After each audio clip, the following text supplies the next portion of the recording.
Tom, let me compliment you for the third time this morning. Well done with you and Harold last night. It was a great listen. So thanks for joining us. Oh, thanks for having me. And I think while we ironed through the technology problems there, the Dodgers and Nationals changed pitchers 3 more times. That was a long 7th inning. Can you remember an inning that was that long or had anywhere near those kind of pitching changes in the postseason? No, it's kind of like The Usual Suspects. I'm going to have to go back and watch it again to figure out what happened. It's funny. Last year we had the first-round Texas-Toronto, and that Game 5 was unbelievably emotional and dramatic. That was the Bautista bat flip. The fans were throwing things on the field. Same inning, 7th inning. I think this one was even crazier. I think it was longer. When did you realize that Kershaw was going to be a possibility? Well, it's funny. Before the game, Dave Roberts said that's not a possibility. Come on, guys. And I was watching him in the dugout, and he was in the dugout for most of the game, so I assumed he was not going to be available. Being in the dugout, just watching the game, anybody who's available, they're usually down in the bullpen pretty early. When I saw him walk from the dugout out to the bullpen late in the game, usually the 8th or 9th inning, I guess it was the 8th inning, I just said, wow. It was just an incredible moment where he's walking across the outfield by himself with the spikes on this time. And you're like, okay, Sheriff's riding into town right now. What if he didn't pitch well? I don't think it bothered him at all. I don't think he's obviously not afraid of that. I thought Dan going into the game, the biggest thing for me was there was going to be a spot where the Nationals would have Daniel Murphy at the plate. And who did Dave Roberts trust to get through Daniel Murphy late in the game? Because I thought in a 5-game series, Luis Avilan and Grant Dayton, the 2 lefties, he'd already seen both of those guys twice. And Murph's just too smart. The more he sees somebody, the mystery is gone facing him.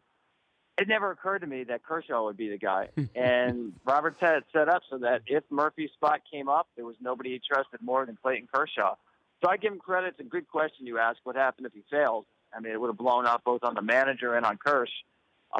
But, man, listen, go back to the game he pitched 2 days before where he took the ball on short rest. Yeah. Max Scherzer was starting Game 5 because he could not start on short rest. And they had to give up, Joe Ross, who really hasn't pitched a lot coming off the DL.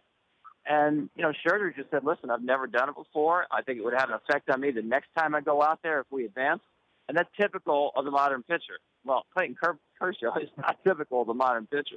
So you work 2 days after throwing 110 pitches over 6 2/3 and then come in and get the final 2 outs. Before I look ahead to the NLCS, the Nationals, you get the feeling a couple of years ago it was, hey, this is just the start of something big and winning a division.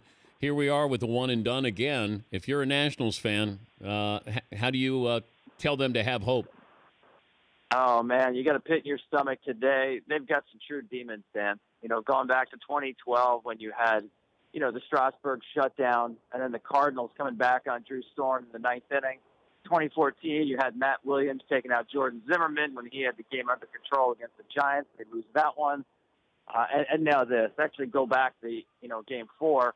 In this game, it was a 1-0 lead, a slim lead, but you still had a 1-0 lead with Max Scherzer just completely dealing going into the 7th inning. And this one gets away, too. This is a punch in the gut for Washington. The franchise is really stuck in neutral. I thought it was very important for them to get through the first round for the psyche of the franchise, especially their fans. And that's a big hit for them. And for Dusty Baker. I mean, I got to feel sorry for the guy. 9 straight times. Man.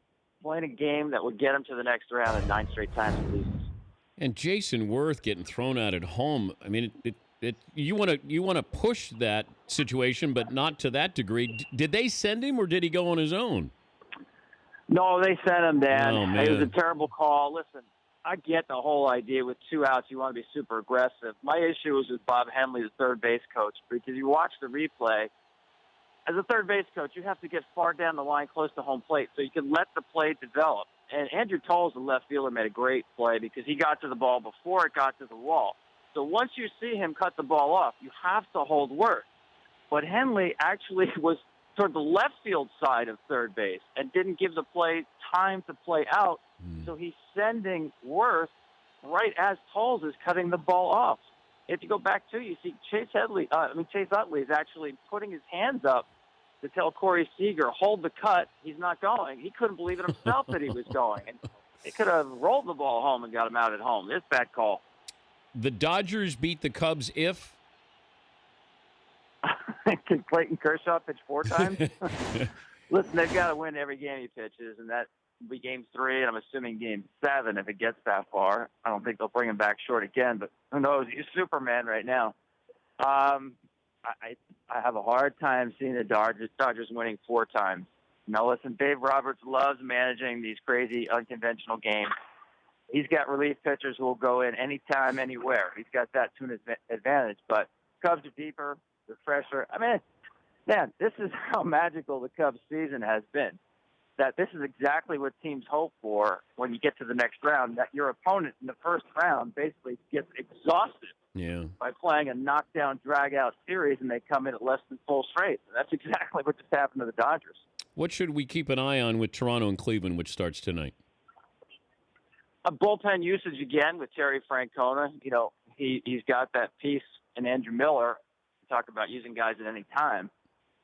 Shutdown relief pitcher. You can't run on him. He doesn't walk anybody.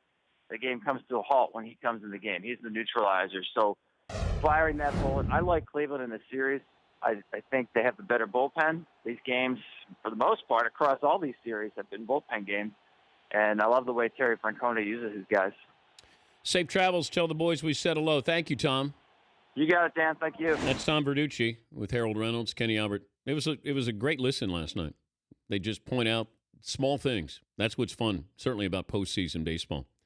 The Dan Patrick Show, weekday mornings on Audience.